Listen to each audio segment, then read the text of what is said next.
Hello, my dear students. Today I will take the class on the subject of nursing foundation, and today's topic is fast aid management in various emergencies.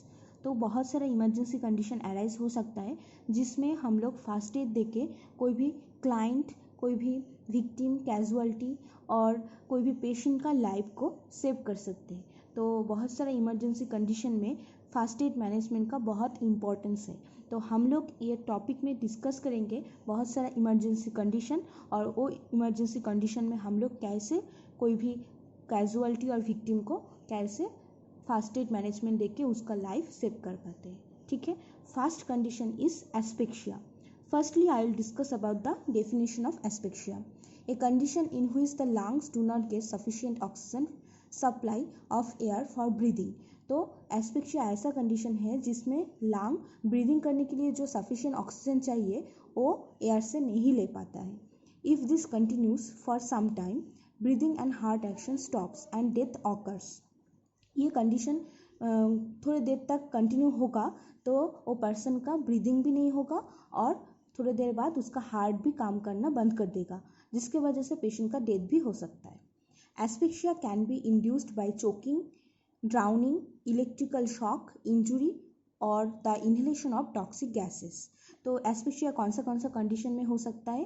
कोई भी foreign particles और कोई भी food वगैरह उसका choking करने की वजह से हो सकता है. मीन्स वो उसका ट्रैकिया में और एयरवे में ऑब्स्ट्रक्ट कर दिया है, तो वो पर्सन क्या करेगा? ब्रीदिंग नहीं ले पाएगा. तो चोकिंग के वजह से पेशेंट का एस्फिक्सिया हो सकता है. ड्राउनिंग के वजह से हो सकता है. कोई भी पेशेंट का इलेक्ट्रिकल शॉक लगा है उसके वजह से हो सकता है. इंजुरी, चेस्ट में इंजुरी हुआ है जिसके वजह से लंग का फंक्शन नहीं हो रहा है, लंग बुरे तरीके से इंज्योर्ड हुआ है, ऐसा कंडीशन में हो सकता है. और इनहेलेशन ऑफ टॉक्सिक गैसेस. तो टॉक्सिक गैस इनहेल करने की वजह से क्या हो सकता है? बॉडी में ऑक्सीजन सप्लाई नहीं हो पा रहा है और लंग उसका फंक्शन नहीं कर पा रहा है. लंग और हार्ट बोथ फंक्शन करना बंद कर देगा तो उसका डेथ हो जाएगा. तो this is the definition of asphyxia. ठीक है, ये सब कंडीशन में एस्फिक्सिया अराइज हो सकता है. Next, what are the causes of asphyxia? First, low oxygen level in the air. Example, high altitude coal mines. Means lung का फंक्शन है रेस्पिरेशन और ब्रीदिंग का काम करना, बट कभी कभी क्या होता है, तुम जहाँ जो सिचुएशन में हो और जो एनवायरनमेंट में हो वहाँ पे जो एयर है वहाँ पे ऑक्सीजन का लेवल लो है. तुम कोई हाई एल्टीट्यूड वाला जगह में जाओगे तो वहाँ पे एयर में ऑक्सीजन का लेवल कम होता है. कोल्ड माइन तो उसमें भी ऑक्सीजन का लेवल कम होता है, तो उसकी वजह से एस्फिक्सिया हो सकता है. Next, gas poisoning. Next, consumption of atmospheric oxygen.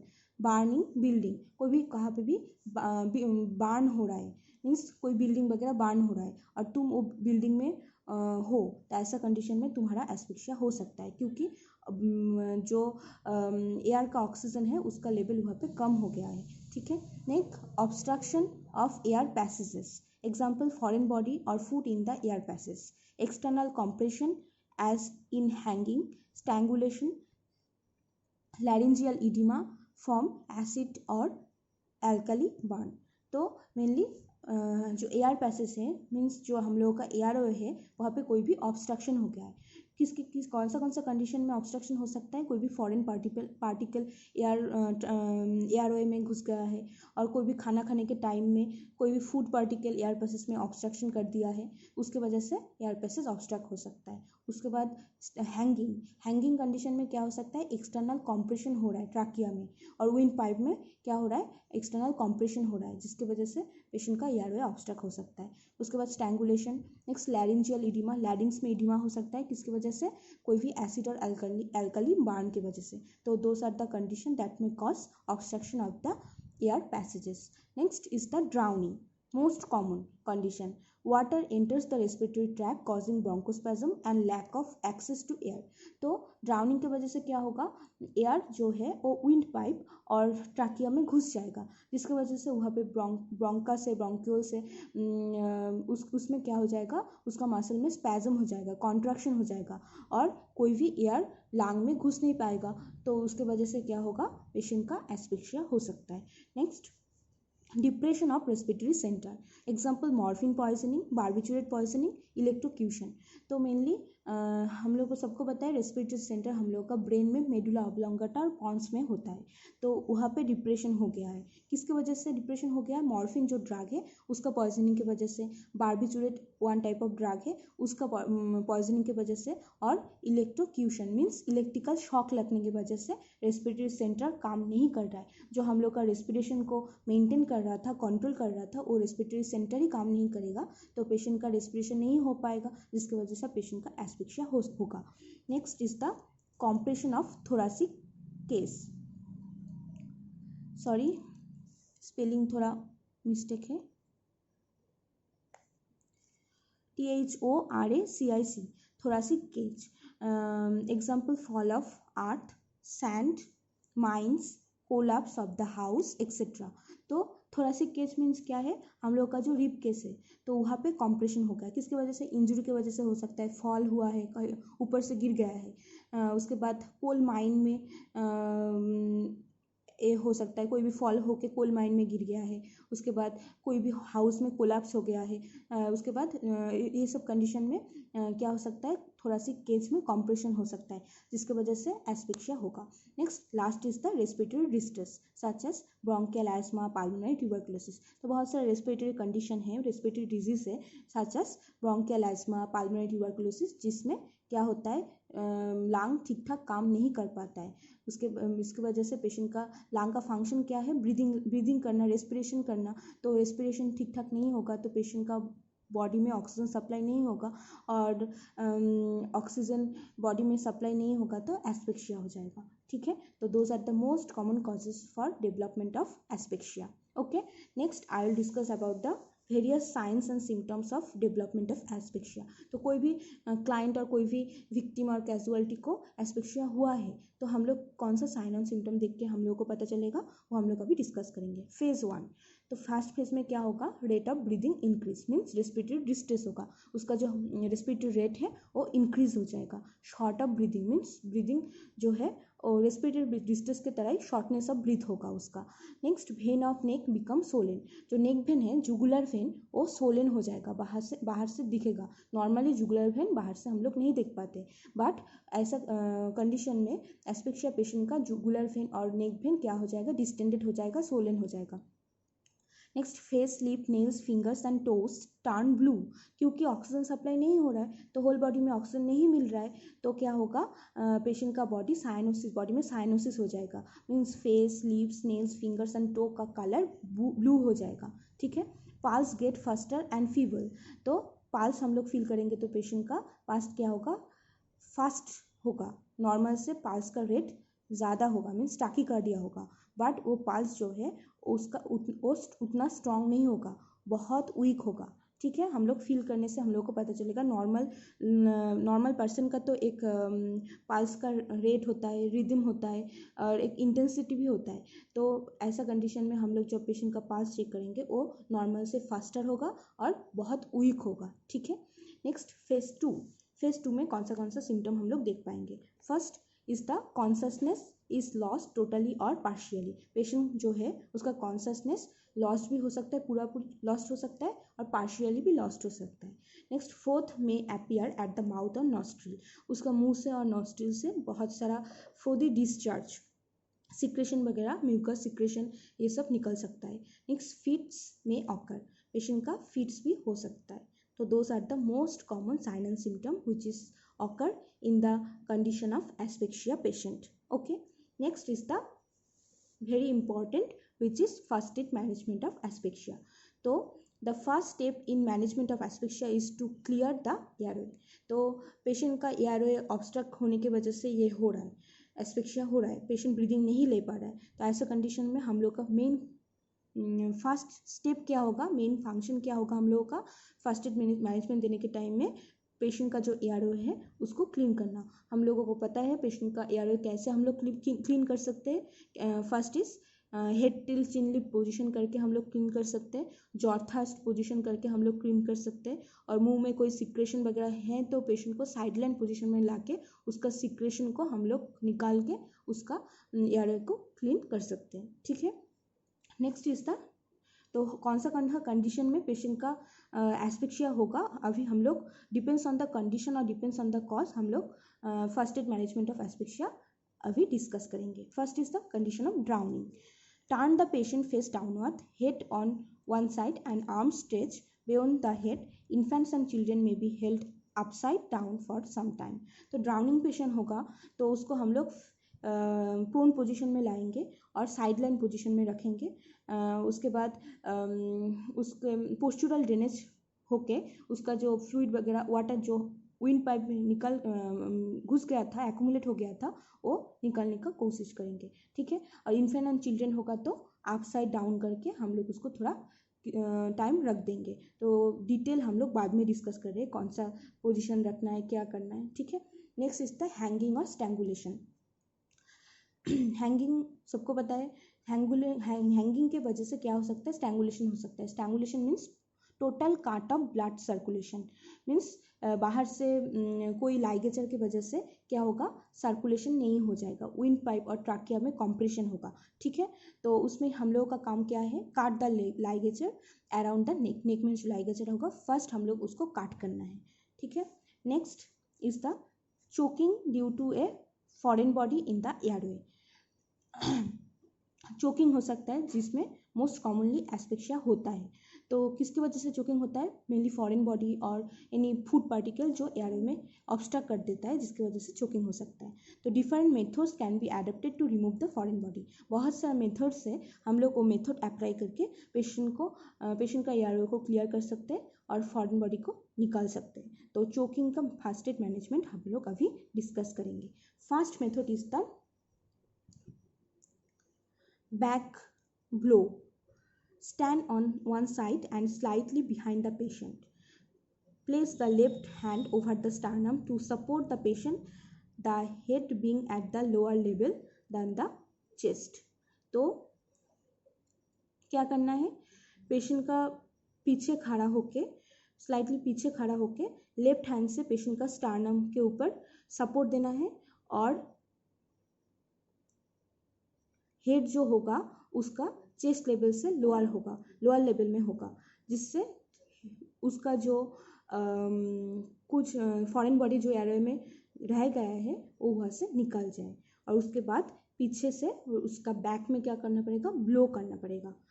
तो कैसे करना है मैं डिस्क्रिप्शन बॉक्स में लिंक दे दूँगी, बैक ब्लो कैसे करना है, कैसे फॉरेन बॉडी को निकालना है, वो लिंक देख लेना, जिससे तुम लोगों का प्रैक्टिकली दिख पाओगे, प्रैक्टिकली तुम लोग अंडरस्टैंड कर पाओगे कैसे पेशेंट को बैक ब्लो करके फॉरेन बॉडी और चोकिंग से बचाना है। ठीक है,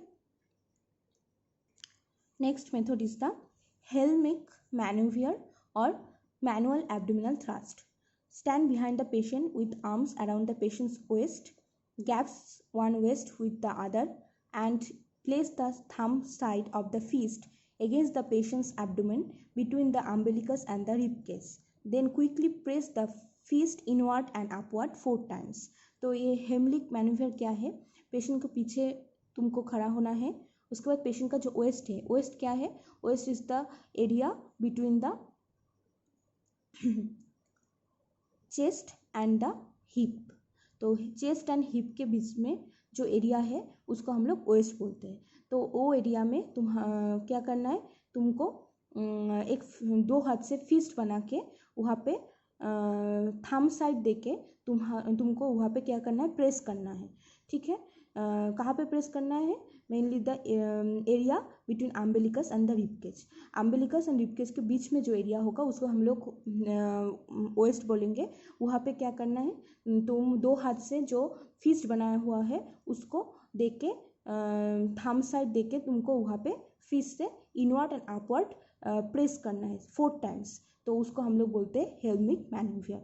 तो ये थोड़ा दिखाने से आसानी होगा तुम लोगों को समझने में, इसलिए मैं डिस्क्रिप्शन में लिंक दे दूँगी, जिससे तुम लोगों को समझने में आसानी होगा व्हाट इज़ हेलमिक मैन्यूवर। तो ये करके हम लोग पेशेंट का एयरवे और ट्रकिया में जो फॉरेन पार्टिकल घुस गया है उसको इजीली निकाल सकते हैं, पेशेंट को चोकिंग से बचा सकते हैं। ठीक है, next is the manual chest thrust. The method is to be used for very fat patient and in case of advanced pregnancy. Mainly जो patient बहुत fat है, जिसको तुम हाथ से इजीली पकड़ नहीं पा रहे हो, जिसके ऊपर तुम हेलमिक मैन्यूवर नहीं कर पा रहे, उसके ऊपर हम लोग क्या करेंगे, मैनुअल चेस्ट थ्रस्ट अप्लाई करेंगे. और कोई भी पेशेंट का हम एडवांस प्रेगनेंसी है तो हम लोग तो एब्डोमेन में जाके इनवर्ट अपवर्ड मूवमेंट करके प्रेस नहीं कर पाएंगे, क्योंकि वो फिटस के लिए भी इंजुरियस हो सकता है.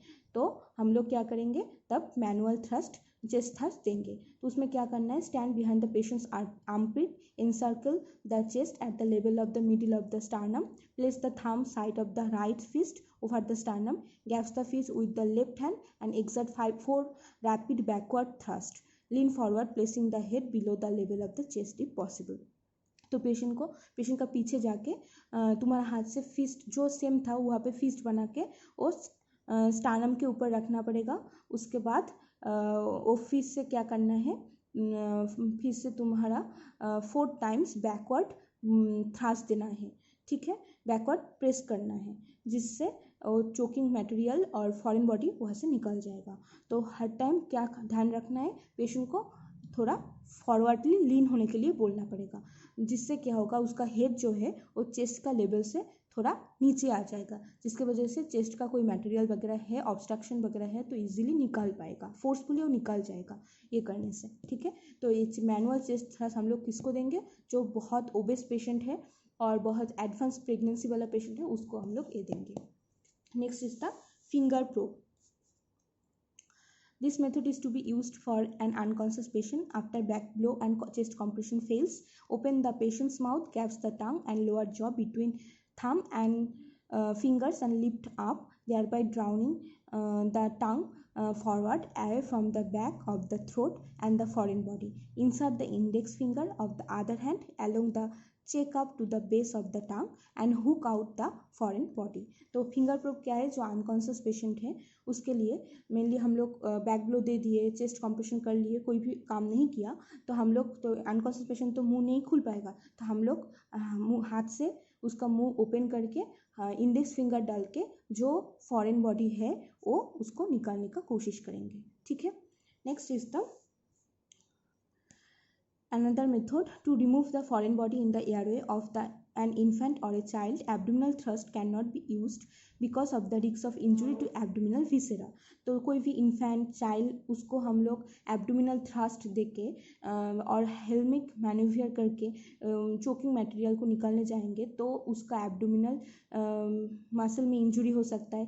एब्डोमेन के अंदर में बहुत सारा इंटरनल ऑर्गन्स और विसेरा है, उसमें इंजुरी हो सकता है. तो बच्चा लोगों के लिए हम लोग ये नहीं करेंगे. Straddle the child face down on the left arm. Patient को जो चाइल्ड है उसको हम लोग फेस डाउन करके लेफ्ट आर्म से सपोर्ट देके रखेंगे, फेस डाउन करके, head lower then the chest, head रहेगा चेस्ट से लोअर पोजीशन में. Support the head with the left hand. उसका बच्चा जो है उसका हेड को सपोर्ट देना है मेरा लेफ्ट हैंड से. Chest by the left forearm, और बच्चा को चेस्ट है वो हम मेरा लेफ्ट फोरआर्म से सपोर्ट में रहेगा. And your left forearm by your left thigh, और मेरा जो लेफ्ट फोरआर्म होगा और वो मेरा लेफ्ट थाई से सपोर्ट में रहेगा. तो हम लोग ऐसे, ये थोड़ा डिफ़िकल्ट होगा, कभी कभी हम लोग थोड़ा कॉन्शियसली एक प्रिकॉशन लेके करना पड़ेगा, क्योंकि अच्छे से सपोर्ट नहीं देंगे तो बच्चा गिर भी सकता है. तो हम लोगों को याद रखना पड़ेगा, पेशेंट का बच्चा जो है उसका फेस डाउनवर्ड रहेगा और हम लोग चाइल्ड को लेफ्ट हैंड से सपोर्ट में रखेंगे. चाइल्ड का जो हेड है हम लोग का लेफ्ट आर्म का सपोर्ट में रहेगा. उसका जो चेस्ट है वो हमारा लेफ्ट फोरआर्म का सपोर्ट में रहेगा, और मेरा जो लेफ्ट फोरआर्म है उसका सपोर्ट हम लोग किससे देंगे, लेफ्ट थाई से देंगे. ठीक है, next then apply 4 rapid blows to the child's spine between the shoulder blades with heels of the right hand. Next हम लोग ऐसे सपोर्ट देके